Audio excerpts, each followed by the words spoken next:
All the Old Knives is directed by Janice Metz and written by Olin Steinhauer, who is also the author of the book the movie is based on. It opens with the 2012 hijacking of Flight 127 by terrorists and the Vienna team of the CIA trying to make head or tail of the situation. The team features Henry Pelham, Chris Pine, Celia Harrison, Thando Newton, Vick Wallinger, Lawrence Fishburne, Bill Compton, Jonathan Pryce, Ernst Pull, John Joe O'Neill, Layla Malouf, Odd, and Owen Lasseter, David Dawson, all of whom failed to capture the terrorists or save any of the passengers on board. On top of that, their failure led to the death of an informant who was giving the CIA valuable information about the hijacking.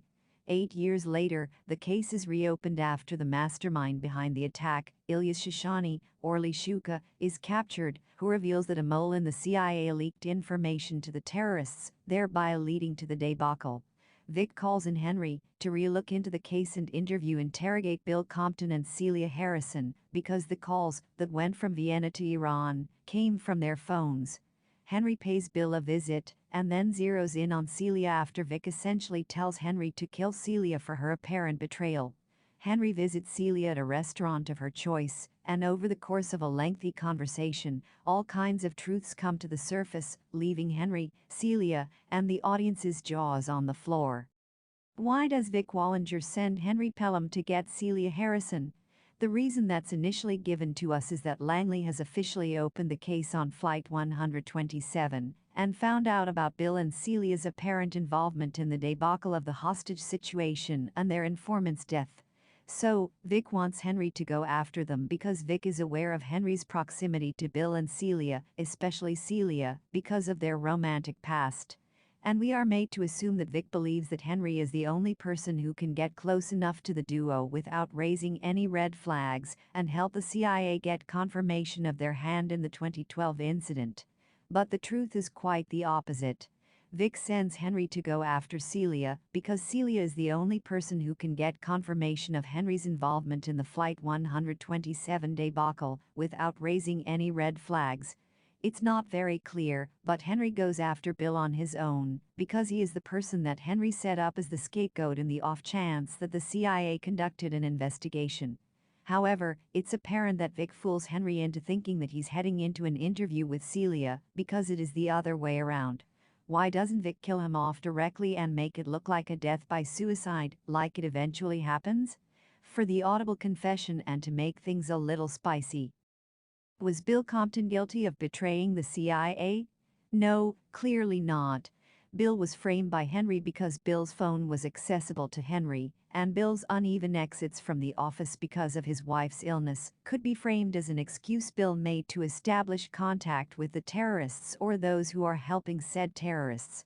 Henry wanted Bill to be the fall guy, and Henry pushes all his buttons at the pub to try and make him say something that would allow Henry to incriminate Bill. But since Bill sticks to his truth, he walks free. That's why he is able to warn Celia about the fact that Henry is looking for a mole in the CIA.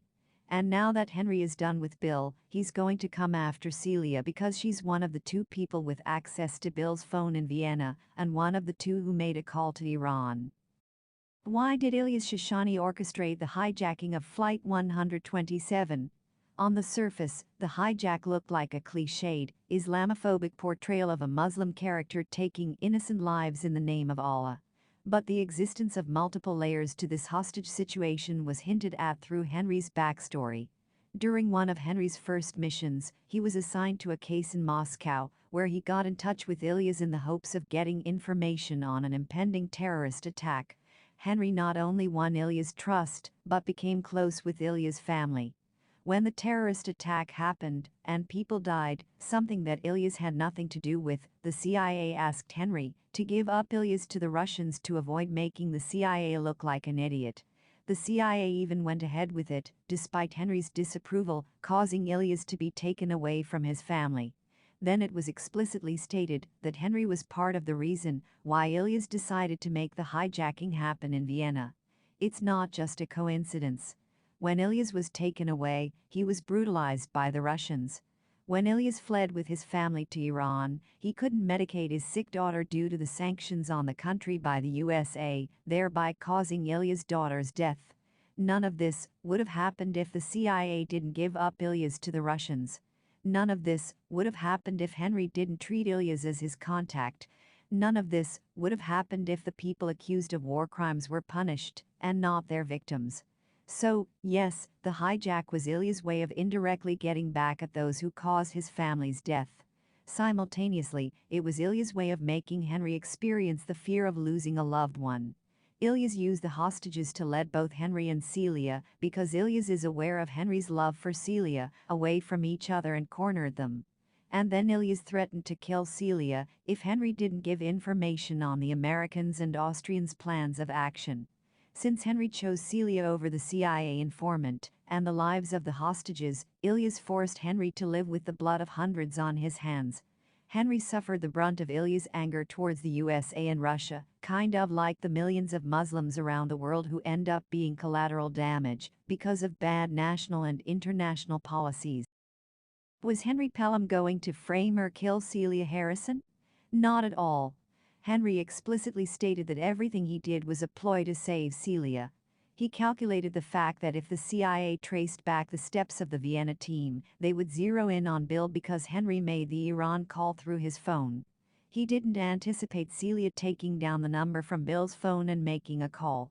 He didn't foresee Celia going down the proverbial rabbit hole, right into Ilyas' trap and being used by Ilyas to threaten Henry.